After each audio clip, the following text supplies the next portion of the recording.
Welcome to the Afterlife Files, where we investigate near-death experiences, shared death experiences, and how they affect you. Unlike podcasts that are just stories, we give you a heads up on what to look for in our conversation. And then, after the interview, stick around. We help you make sense of those accounts so you can incorporate the insights into your life. I think you'll find that once having your most profound questions answered, living life in the physical is filled with more peace and joy.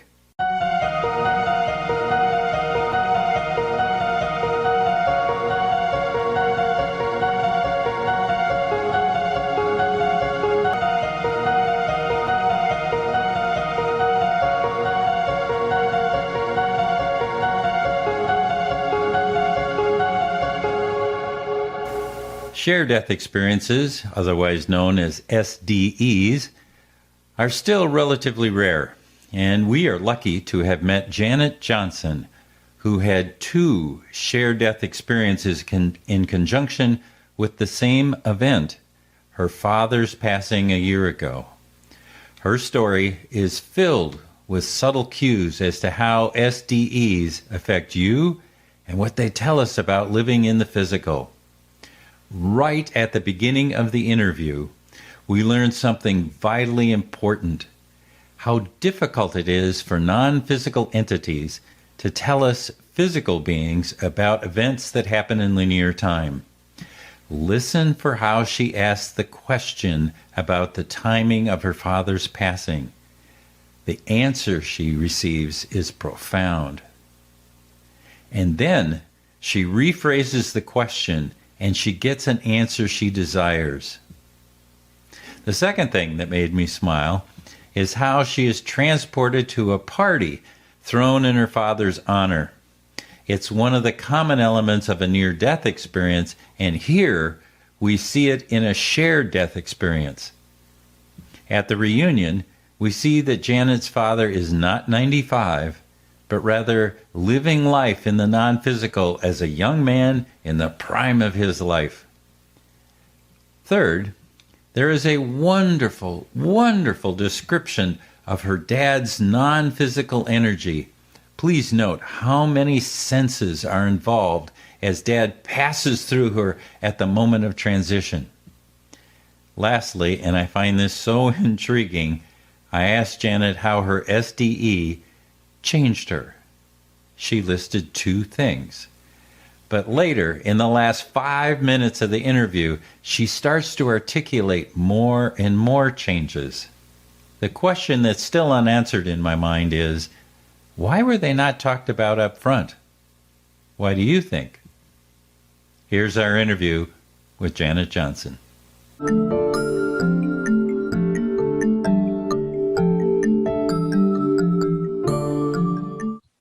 We have a really special guest with us today.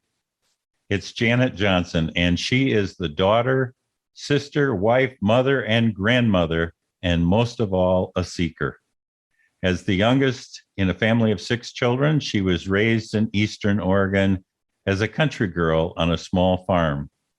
Looking back, she realizes she began contemplation and meditation as a child while swinging on a tire swing, sitting high in the branches of trees, or on the barn roof. After divorce, remarriage, and raising her children, she took a life turn by leaving the religion she was raised in and devoted to. She began her seeking unencumbered. In April 2020, she began caretaking her elderly parents. This interview is about the shared death experience she had with her dad as he passed away at the age of 95. Welcome, Janet. We're really glad you're here. Thank you. I'm pleased to be here. So start us off. Tell us your story. So in 1st of August of 2020, I began caretaking Dad full time, with hospice coming in to bathe him and take care of him, and the nurse and all that stuff, which they were just absolutely, I don't know. It was just wonderful. It was wonderful.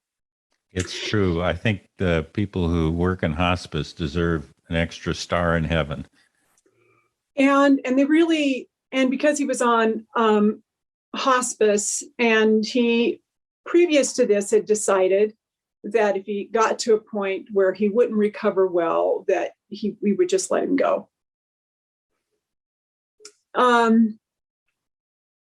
So during that caretaking time, when it was primarily me 24/7, and instead of sleeping, so my husband and I moved into this house and we were staying downstairs. I slept though on a cot upstairs so that I could see his room and had the baby monitor thing so that I could know when he was up, and he was up and around, and if he fell or anything like that. So it was hard. Yeah, I don't really love dark winters anyway. And then think of the backdrop again. Everything was crazy. So before I get to the point of his departure, I wanted to say that now this is my side, the personal part was like, how long is this going to last? How long do I need to do this? Because I was really stuck. I mean, I couldn't really leave except just briefly, like 15 minutes, 20 minutes to the grocery store if he was taking a nap, or if I had somebody I had to arrange. It was just really taxing. Even though it was precious, it was taxing. So I kept asking the question in meditation, how long is this going to last? How long is this going to last? And the answer kept coming back, now. Really? Now. It's just going to last now. So in other words, the answer was just to get present. And so I just started to get really present, and we had some craft things we were doing. And as he began to decline, and so Christmas passed. Okay, let me back up. So then let me back up, sorry. So I asked, how long is this going to last? And the answer came back, now. Just be present. It's just going to be now. So then I changed my question. And I said, when will they pass? Or when will he pass? And the answer came very clearly, just intuitively, just kind of flooded into my head, near his mother's birthday in his 56th year. And in my mind, I thought, not 56, sorry, 96th year.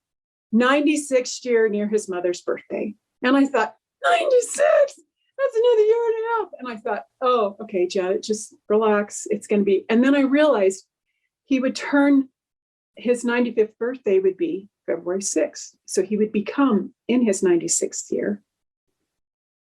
And his mother's birthday was March 21st. Okay. So I thought, well, that's interesting. Maybe it'll be true. Maybe it won't. And I also had an understanding about my mom when she might pass. Now she's still kicking and doing pretty well, and she's 94. And so I thought, well, that's interesting. Maybe it'll be true. Maybe it won't. And I just released it. So that was in about December that I was questioning and wondering as I was going deep into winter. So in March, what day was it? March 10th, I guess it would be. I heard that as I was sleeping, and it was early morning, it's still dark outside. I heard the thunk. And I jumped up and I looked at the monitor, and I thought he was still in bed, but his room light was off. He usually got turned his night light on when he got up to go to the bathroom at night. So there was just real patterns. And I didn't see a night light on. I mean, I didn't see his night light, bed light on. And it looked like from the monitor he was still in bed. And so I just kind of strolled over there. Instead of running like when he's fallen before, my whole body was running before I was even awake. And so I opened the door, and he was on the floor, and he had gotten up, and he had his walker backwards, and he walked and he ran into the wall, and he fell down. And anyway, it turns out that he had broken his tailbone and other parts, other things. And at the time I didn't really know it all. I just helped him back to bed and called the nurse. And Then he began on heavy pain meds because he was in a tremendous amount of pain. And we can never get him to drink enough water anyway. He was always dehydrated. And so that began a 6-day slow vigil of him slowly not being able to eat and drink. And it took 6 days for him to finally pass. And it was long and hard, and some of the siblings came, and it was a thing. So every night that I would put Dad to bed, to back up, every night that I would put him to bed, I'd always kiss his forehead, move his things, kiss his forehead, and then put my cheek down. And there were hundreds of nights. And he would give me a kiss and tell me how much he loved me and appreciated me.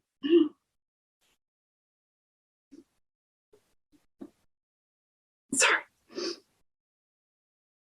And 2 days before he finally passed, I went in and did that again. And we had always had somebody on vigil in the room, you know. And the last thing that the communication that he did to everybody outwardly was to give kisses. It was really sweet.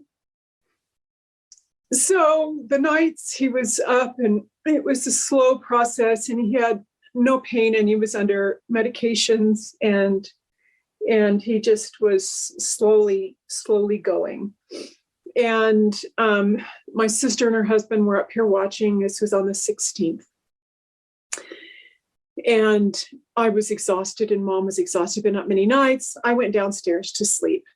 And I lay down and on my side, and I immediately went into this dream. And at this dream, I was standing behind a picnic table. And this is key. And at the picnic table, and it was at a park, and I could see that there was green grass, but it was kind of bright behind there. And on the back side of the picnic table, so I was on the long side where the other bench was my Dad's sister, Leela, who passed in October, the October before. So this is March. And there's Dad.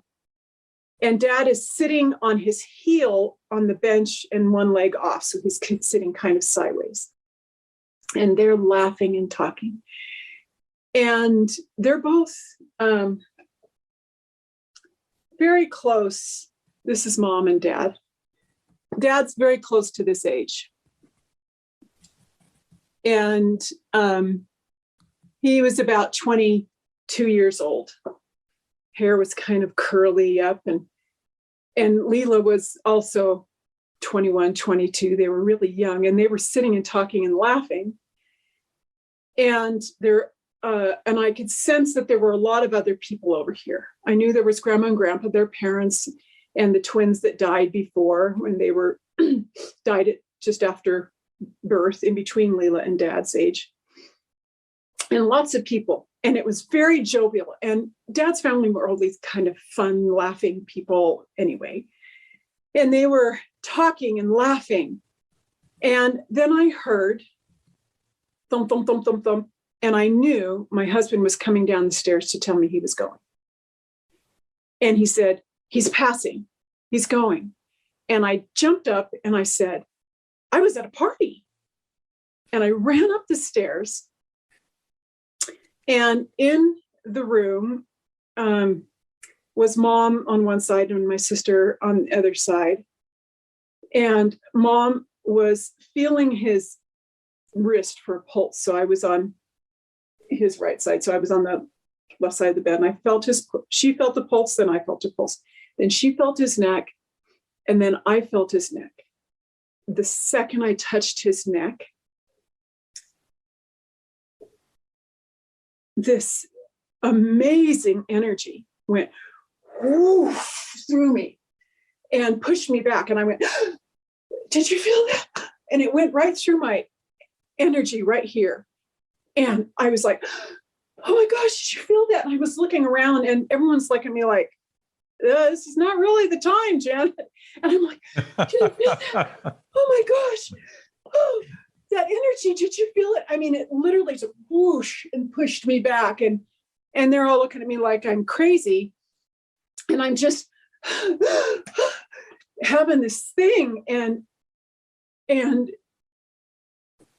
so to describe this energy, it was pure joy, bright, amazing white, and golden glittery, and children laughing, and birds singing, and a creek, the sound that a creek makes, bubbling, gurgling brook, whatever you want to call it. I never call any things a brook, but all of those sounds and the most pure joy.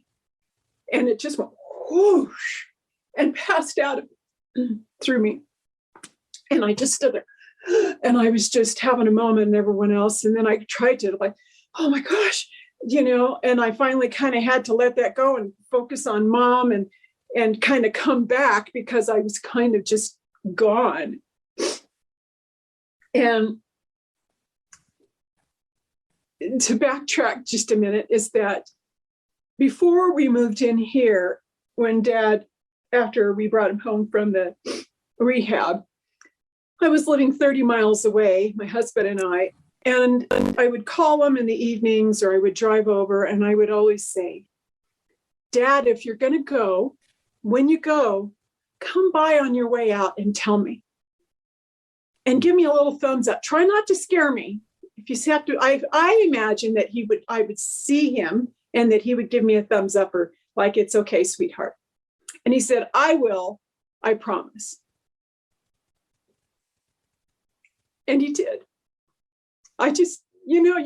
He did come through and say goodbye on his way out. Even though I was living here now and I was caretaking him and giving him a kiss goodnight every night, he did.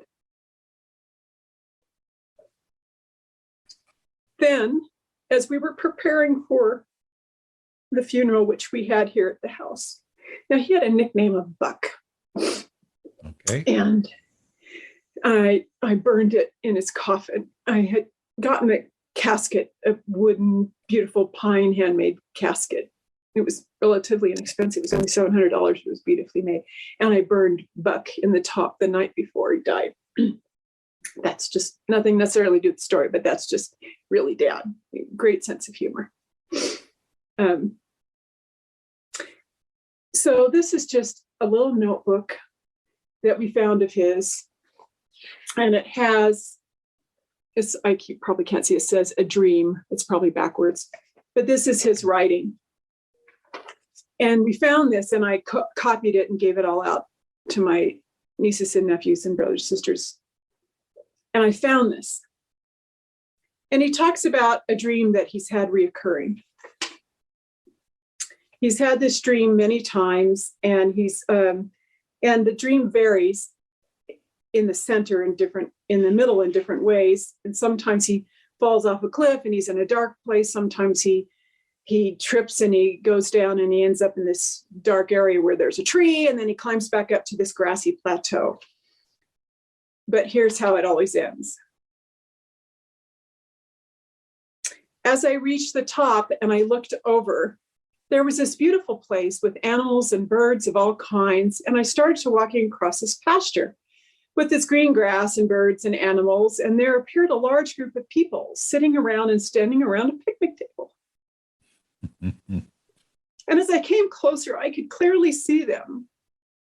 There was my mother, dad, and brother and sister, and grandparents, my wife's mother and dad, and her parents and her brother, and many more of our family.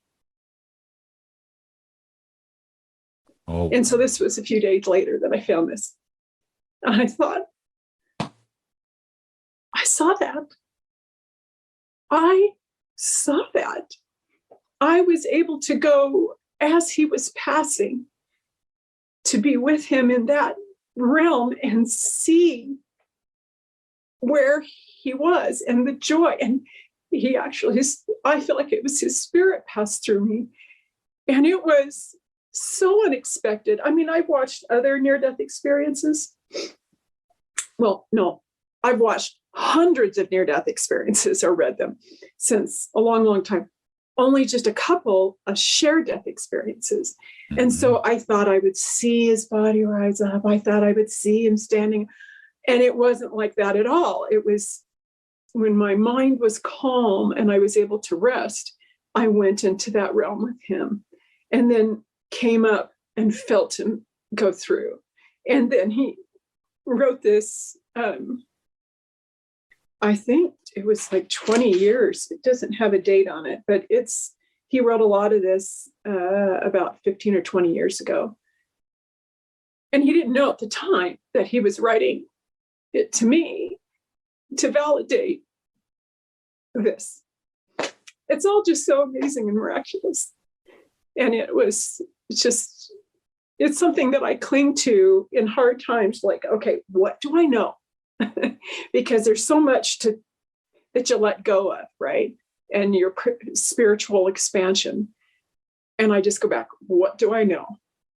I know this, what I've shared today. Beyond a lot of things, I don't know. I don't know anything. But this, I know because I felt it and experienced it. So, Janet, it sounds like when you were on your bed and you were in this state and you were there with your father and and his sister, mm-hmm. that you weren't observing that space, but you were in that space with them. Am I correct? He didn't look up and look at me. They didn't interact with me. I felt like I was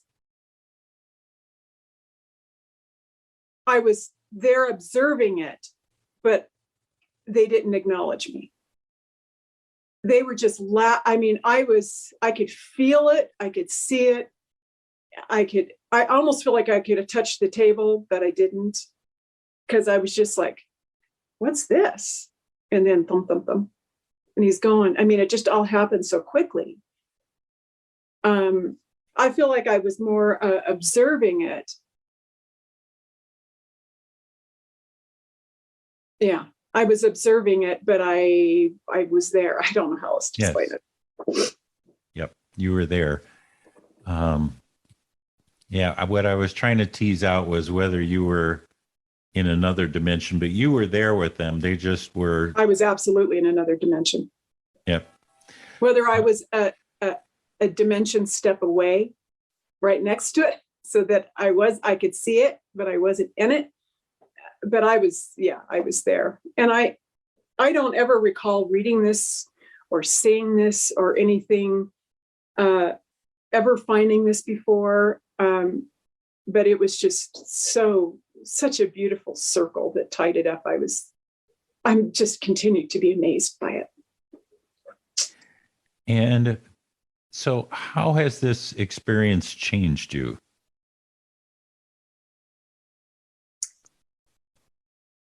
It's deepened. It's deepened my desire to understand more, to connect more with that realm, with that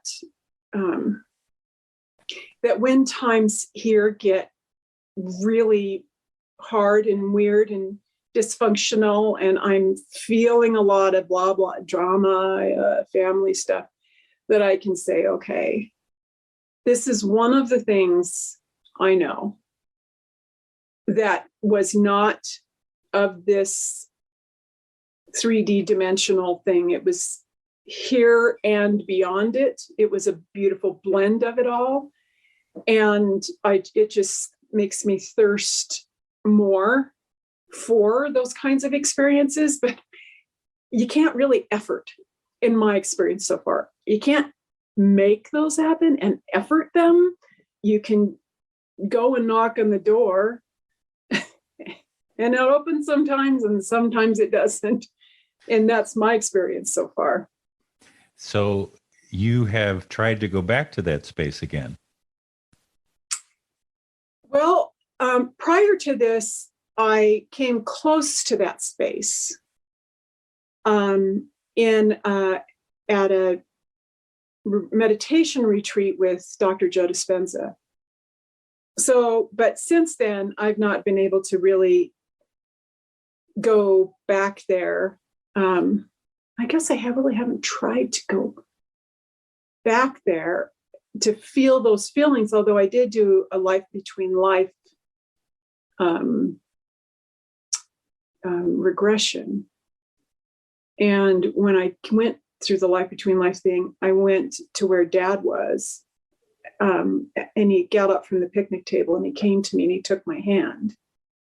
But then there were big Romanesque arches, and there was it was a little bit kind of a different scene, and nobody else was there. It was just Dad, and he came and took my hand and smiled. And then I went off on another adventure in the life between life thing. So, and did you, or have you been able to keep up contact with your dad since that episode, or just in general? Not overtly, now and again. And I guess I don't really call on him, but every once in a while, my mom has been getting all sorts of things. And she says, well, something was knocking underneath my bed last night, woke me up, and I think it was your dad. And I'm like, okay. And the other night he was in the closet knocking around and woke me up. Dad was a real joker. I mean, one of his favorite jokes that I remember as a kid, it's after church, we all were hurry home and we were hungry and all of that. And on the counter was a jar of molasses. And he walks over and he looks at the jar and he just shakes his head and says, poor little moles. I'm sorry, say that again, poor little. So there was a jar of molasses on the counter, and he shakes his head and says, poor little moles. Oh, okay. Yeah. So that's right. My dad. My dad had great sense of humor.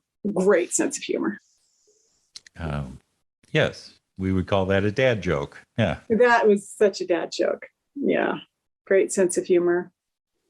Yeah, Dad and I, being the youngest of six, I didn't have I was more in touch with Mom younger, but as I was older, Dad helped me build a house up in the mountains, and then, helped me with animals and different things. He helped me with a lot of things. And when I moved in here, I took the area that he had been, because he wasn't using it anymore, where he used to build birdhouses and lots of different things. He's very creative.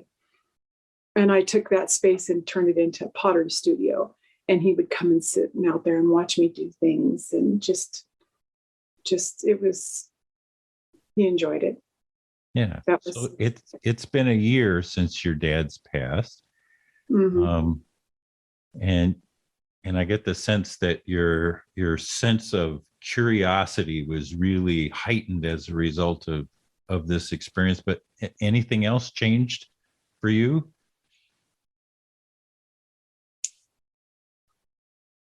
No, I don't really. I go deeper into meditation. I'm on a quest now. I don't miss a day. And today I was kind of hurrying because I got behind this morning, and I thought, I only have about 18 minutes to do meditation. So I chose the ones that added up to that. And sometimes I just do music. Sometimes I do guided, but most of the time it's just music. And with binaural beats, but I'm determined. In fact, I just recently registered for Joe Dispenza's advanced follow-up, which is 3 days of super intense, all night long. I mean, it's just like big, deep meditation stuff. And I've been kind of afraid of it because I hear it's really intense, and you just can't go there playing around. You got to be serious. But I'm serious. I'm there's not any playing around anymore. I'm on a quest. I'm waiting for it all to open up. Having been in a high demand religion prior to this, and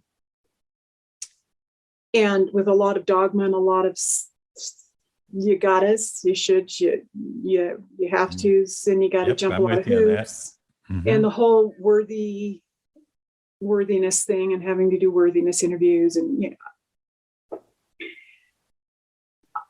and there were a lot of things that I wouldn't look at within the church, with problematic things with church history and a lot of other things. I wouldn't look at it because I knew once I looked, I couldn't unsee it.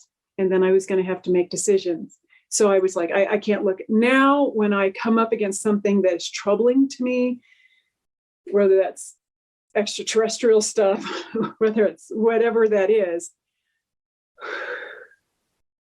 and I take a look, I just breathe and I look, and just because something is unsettling doesn't mean, it just means that it's new to me, and it might shake some paradigms. It doesn't mean that it's evil or bad or anything like. It just means necessarily, just look at it, and I can always discard what doesn't fit. Yeah, I'm okay. This is all right. And consequently, after that experience with Dad that opened another level up, I've had just more and more expansion and understanding, and I'm becoming more and more fearless in my search for, I don't want to say truth, because what's truth? That's why it's more for me about beauty and compassion within myself, for myself and for others, and finding the beauty and the amazingness of it. And even though currently there's some really trying things going on with my life that get me to my mother heart, that's what I am on the search. And that becomes now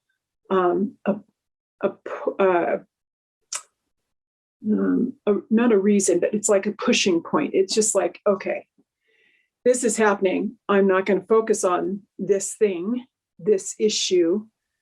I'm going to focus on the beauty and the amazingness, and what else is there, and what I desire, and putting my energy into those quantum entanglements instead of these hard ones over here. Got it. These ones that are troublesome. And who was the first person you told about your shared death experience? Well, it was right there. Mom and my sister and her husband and my husband were all there. And then I did share it. I didn't share the part about the dream part first. I just shared the energy part, because at this funeral, by the way, which was on the 20th, we buried him on the 20th. Your mom's birthday. His mother's birthday is the 21st. So 20th is my son's birthday. But so all of that, I had no idea. So it turned out to be that knowing accurate. It was an accurate knowing for how it played out. And then it makes me, go ahead. And what about your family and friends? What has been their reaction to your story, and for the clearly there's changes in your life and in you? What are they saying about that? Oh, this is more Janet weirdness. She's off her rocker. She's welcome to the club, Janet. She left the, yeah, when I did a course correction, and nobody likes that when I say that about leaving church, but when I say on my course correction, they're like, ugh. but anyhow, when I had a course correction back then in the end or halfway through 2017, and then I've just been on this journey of expansion and learning. And what it is for me, and I heard this and I thought it was so true. The handle to the prison, to get out of your prison, isn't out here. It's only in the inside. There's no handle out here to open the door to get out. The only way to get out is to go in. And I've poo-pooed and put aside meditation for years. I kept hearing it. Yeah. And then as I've gotten more and more serious, but after Dad's passing and all of the trauma around his caretaking with my older siblings and the kind of, I'm learning detachment too. And that is just getting beat into me, is detaching from, I didn't know I was addicted to being well thought of by my siblings, and to being the one that everybody got along with, the good girl that checked all the boxes in the religion, that did all of the things and jumped all the hoops and I had a relationship with all of my siblings and, all of that. And I didn't realize how much I was addicted to being well thought of and liked. And leaving the religion was one thing, and then caretaking and not doing it the way that siblings wanted to, and then all of the drama around that, and my children, all this stuff I had just learned. And the dog is whining at the door. Pottery has taught me that also. And interestingly, in 2018, I started taking pottery classes. Now, when you look at pottery, all the elements, earth, water, fire, air, and intention, centrifugal force, when you're doing on the wheel. Yep. And you have to play by its rules. And then you can hear, as I was on the wheel and doing these things, I could hear all of that. Why aren't you doing this? We got to figure this out. All of that stuff started really coming up. So clay and pottery has been an amazing mentor to me, and grounding me and helping me just really get centered and center on the wheel. I got it. Anyway. I got it. But it truly is. It's been amazing. And so my family and the way I'm just more, and my husband, who's still in the religion, has just kind of gone on the journey with me. But, and he was here, so he saw that I was experiencing something. He saw that. So, and he's had me relay different meditation experiences that I've had and other things. And what I believe that what he's related to me is that through the journey of which this shared death has been, in a way, a validating experience and another jump off to more expansion, is that, in the detachment and in the judgment just has to go. Judgment of others and of myself just does not have a place. It's truly just compassion. It is compassion and being open to what more beauty can I find. That is a wonderful place to be. That compassion and place of non-judgment. That's a profound change in you. Especially coming from, I was extremely judgmental, because when you come from a culture that everything is you're being judged, and you have the Christianity judgment aspect there, And then you're judged. It's a perfectionist culture. And the high demand religion I came from was perfectionists. And then you have worthiness interviews, and, you got to do these things, and you got to attend, and you got to, all of these things that you're supposed to be doing. And you realize, when I came to understand that it wasn't about any of that, it wasn't about any of it. And that I had been so judgmental to everybody else. And I was so angry because I was also judging myself. And that's because, the whole Wayne Dyer tells the story, you squeeze an orange, what comes out? The orange juice, because that's what's inside. And because I was judging everybody else, it's because I was in the perfectionist culture and I was really judging myself. So and I'm I'm still way messy. We're all messy, and we all come by our stuff honestly. And that's just where I have to come back to all the time. And how about switching gears just a little bit? Because you had this experience, how did that affect the grief you had around losing your father? I don't really feel like I even needed to grieve, because I was here every day serving him, and he was miserable. He kept saying he wanted to go, but he wasn't going to go without Mom. And she said, but I'm not ready to go. And so they had this thing going back and forth. So when I saw that he was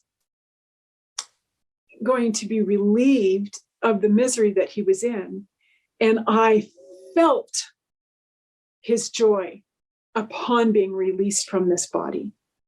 I felt it, I experienced it, I saw his joy, I saw him rejuvenated, I saw it, I felt it. I didn't really mourn him. To me, he's back like this, Oh, yeah, that's a great pick. Yeah. Handsome man, beautiful soul. That's, to me, I saw him, and I really haven't grieved. I don't feel the need. It's like, what? He's got a good gig going on. I'm not feeling sorry for him. I mean, he was long gone. He had dementia, and he was here and kind of not here. And so the dad that I knew even in for me, they didn't start to really get old till 90. In 80s, they were still pretty vital. So my dad was gone for about 5 years, really, slowly being gone. So that he was returned and I got to see that, it's just grace. It's just grace and beauty. I love that's what a lovely way to end this interview. It's just grace. It's just beauty. Is there anything last words you'd like to leave us with?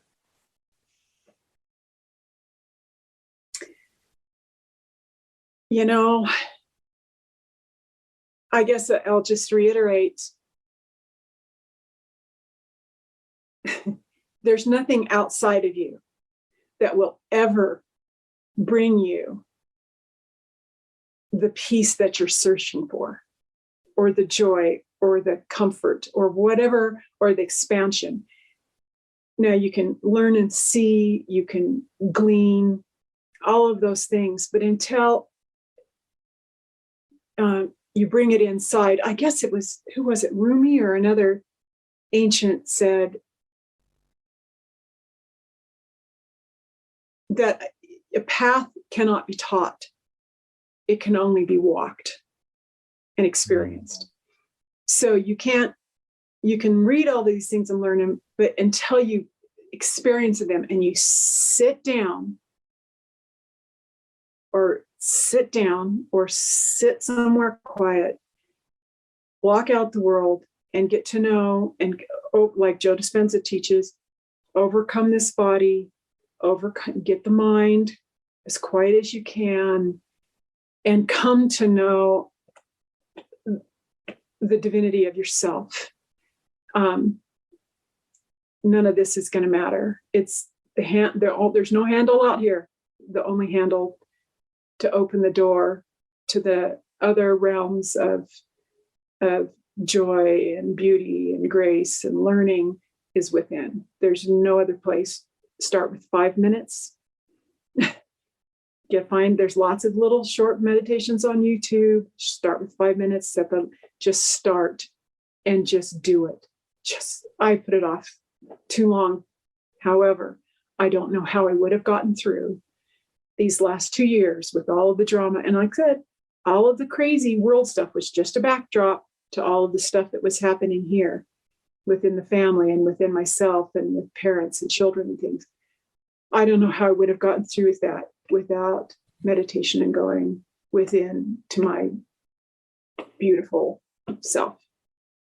And Janet Johnson, you are a beautiful soul. And this has been a wonderful interview full of insights and really some heartfelt lessons. I am so grateful that you were here with us today and had a chance to share all that you did in your shared death experience. This is just terrific. Thank you so much. Oh, you're so welcome. It's such an honor. Thank you.